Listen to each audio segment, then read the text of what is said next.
So ito na mga kadit yung ating lining. Ayan, bumaon na yung ating bell, yung groove ng bell natin yan. Kaya kailangan linisan. So ito na mga kadit, lahat na yan may kalang. Yan dito, dito. Yan. So kinalangan na natin para lahat safe.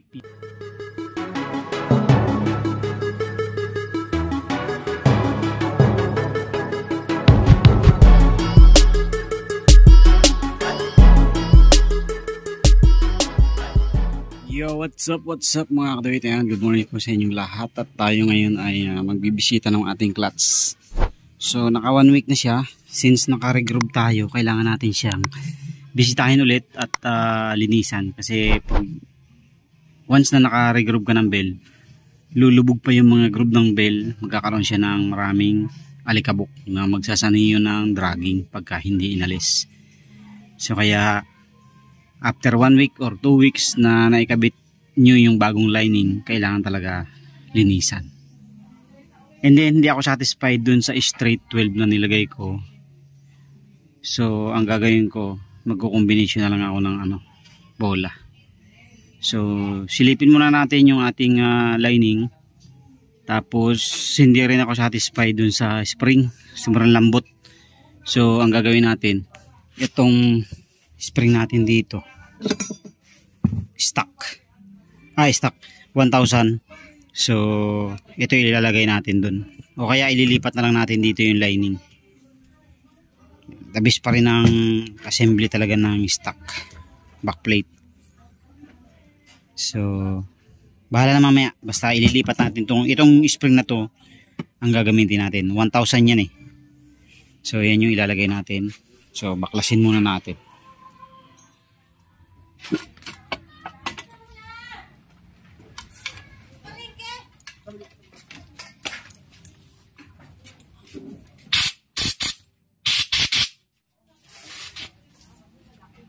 Hindi mo magagamit yung e-bike, mo agad. Matagal ang e-bike mo. Ano?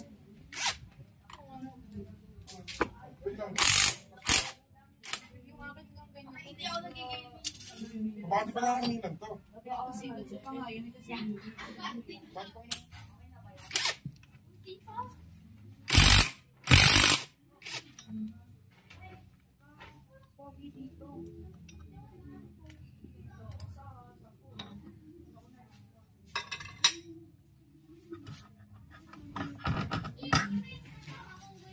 So ito na mga kadit yung ating lining.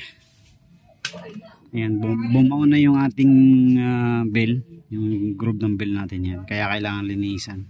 So far, okay naman yung performance niya, wala naman siyang dragging. So yun nga lang, siyempre kinayod niya yan, pinantay niya. Kaya nagkaroon siya ng mga alikabok. So kailangan linisin na yan, oh. Pansinin niyo, meron siyang alikabok. So papalitan natin to ng 1000 RPM na clutch spring pala. Tapos palit tayo ng flyball. Ayaw ko na straight 12. Kahit noon pa talaga hindi ko gusto yung straight 12 na set. So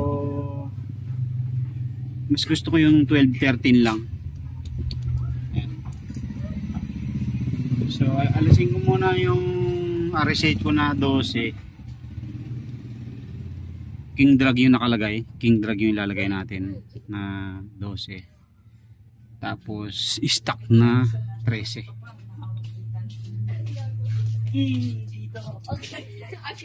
Palitan natin ito. So palitan natin ng 12. Yan, tatlong 12. Tapos tatlong stock.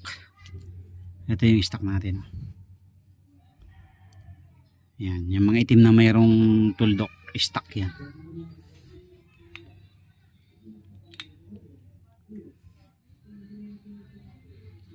So gamit ko na yan. Ito yata yung stock ko before.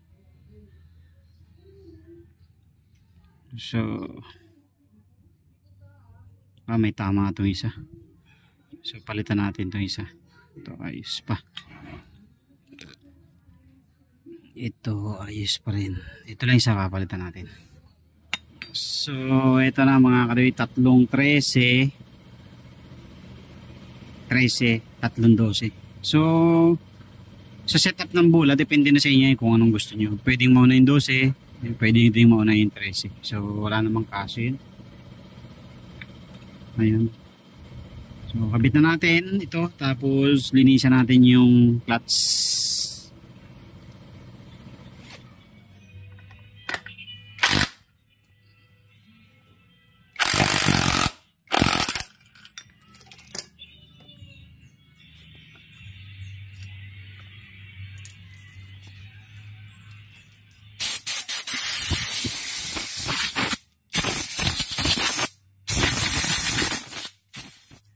So I think stock na spring lang itong mga kadit. Wala kasi nakalagay oh. So dapat ito kulay dilaw, di ba? Kulay dilaw na mayroon nakasulat na 1.5 or 1,000 or 1.2. So dito wala. Kaya ang gagawin natin, papalitan natin to.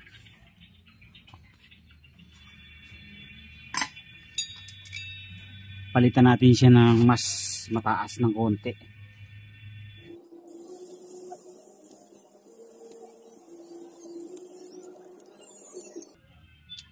So meron ako napanood na vlog nito na ito daw may alog. So ito namang nasa akin wala. Hindi siya maalog. So ito lang muna ang gagamitin natin, sayang naman eh. Stock na lang muna natin yung ating stock. Ayan JBT. Ayan. Stock spring lang to pala oh. Stock spring. Tapos alisin natin. Oh, stock nga lang, lambot. Stock lang mga kaduit. Ang lambot. Kaya pala ano ako eh, ang lata ng ano ko, arangkada ko. Pag arangkada ko ano, andar agad.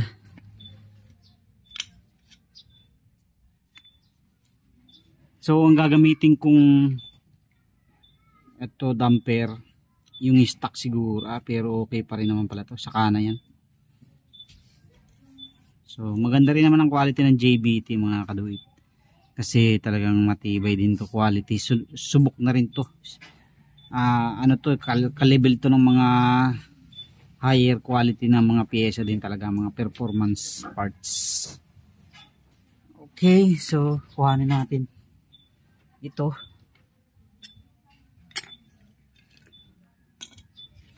Ito yung stock natin eh.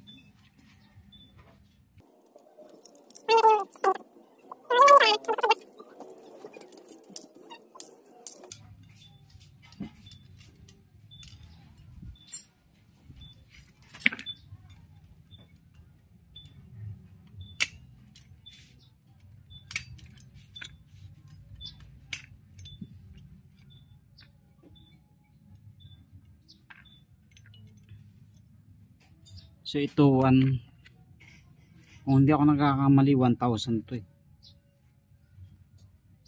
Ayan o, 1,000 RPM. So ito yung ilalagay natin para magkaroon siya ng konting sikad. Partner kasi ito mga kaduit, itong nakalagay sa bill ko sa torque drive, ito 1,000 din yan.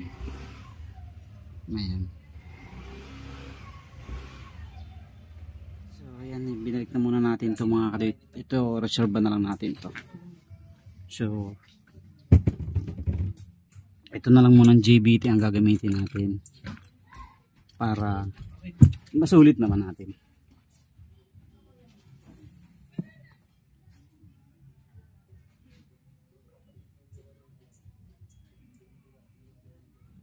So lagyan na natin ng konting langis ito mga post para madulas.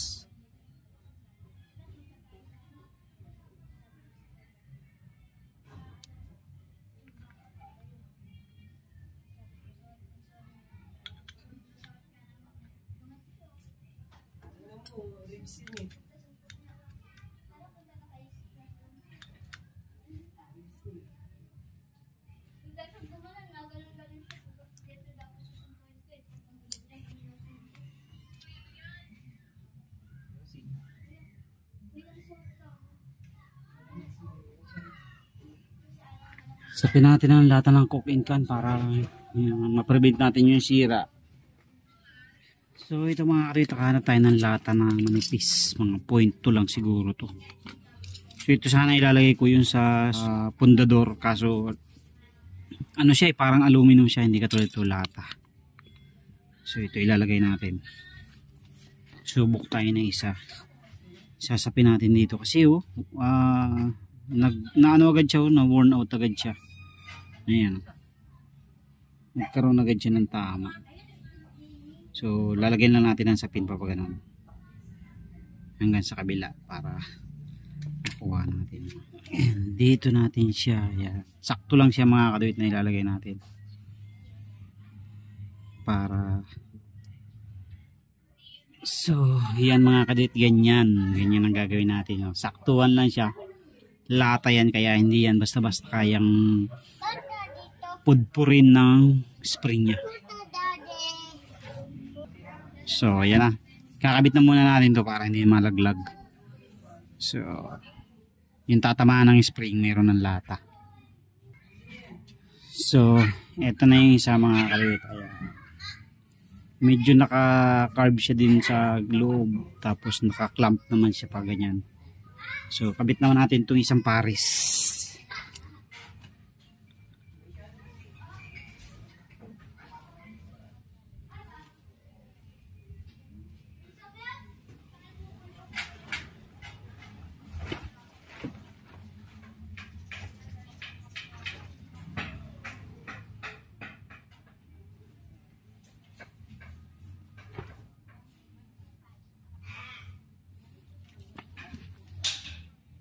So yan na mga kadit, nilagyan natin ng sapin. Ayan o, sapin na lata, tapos doon mayroon din sapin. Ayan o, kung makapansin nyo, yan. Para ma-prevent natin yung paghaba ng butas. So malaking tulong yung sapin na yan, para naka-sapin sa loob pa, carb, tapos naka-clamp. Ganun din to. So ganyan ang gagawin natin lahat. Ito yung isa o. Yan, medyo naka-carb siyang ganun. Tapos naka-clamp siya pa lababa para paghakad ng spring. Ito, nasa gitna nung lata yung spring. Ayan, ganyan. So sa ganyang paraan, nagawa ko na to sa Mio ko dati, kasi yung Mio ko na naka 59 kargado. So laging nahaharus yung lagayan ng spring, kaya ang ginawa ko ganun. So tumatagal talaga hanggat hindi na uubos yung lining. Hindi nagkakaroon ng tama yung butas. Ayan. So ito gawan din natin to.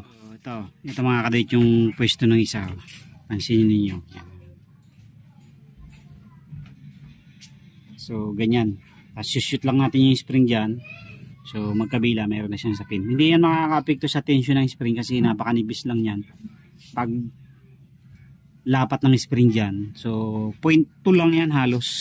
So sa ganyang paraan mapiprevent natin yung pagkaharos ng butas. Okay, so tuloy-tuloy lang tayo, tapos kabit na natin. So ito na mga kadit, lahat na yan may kalang. Yan dito, dito, dito, yan. So kinalangan na natin para lahat safe yung mga niya. Sayang kasi ang kapal pa ng lining niya, bago pa. So kabit na natin yung kanyang lock, tapos salpak na natin.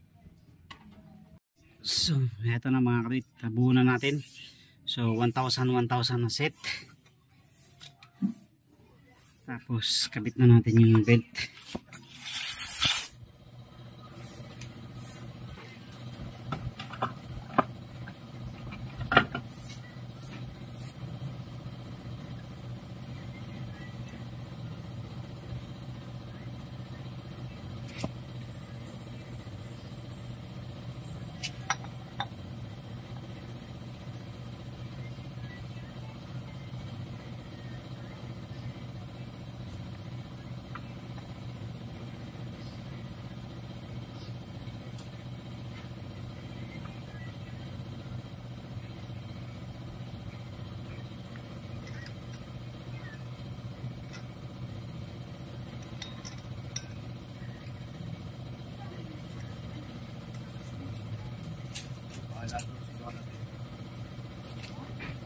Si Donna.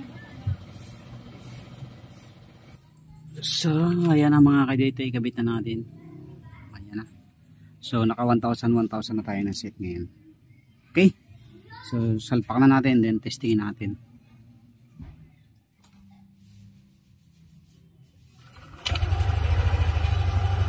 So, yan na mga kadate. Ayos, walang maingay. So, medyo may konting pagpag lang yung belt natin. May washer naman yan, yun nga lang medyo manipis siguro. Stock washer pa rin yun eh. So medyo luma na rin naman yung belt na yan. Pag ganyan kasi medyo may pagpag dapat lagyan ng washer. Kaya medyo mahaba na yung belt kaya ganyan palitin. So medyo luma na rin yan. Papalitan na lang natin ng bago yan pagka nag-stock tayo. Wala, naubusan kasi tayo eh. Okay, so okay na yan. Salpak na natin.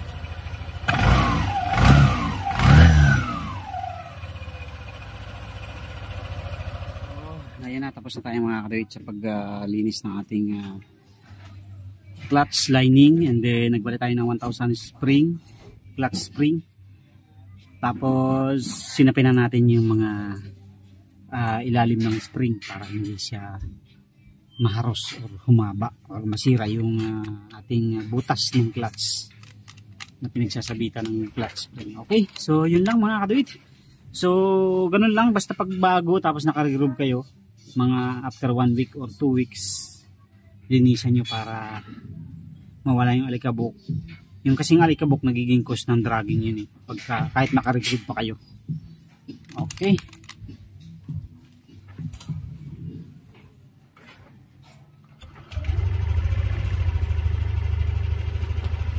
sobrang tahimik.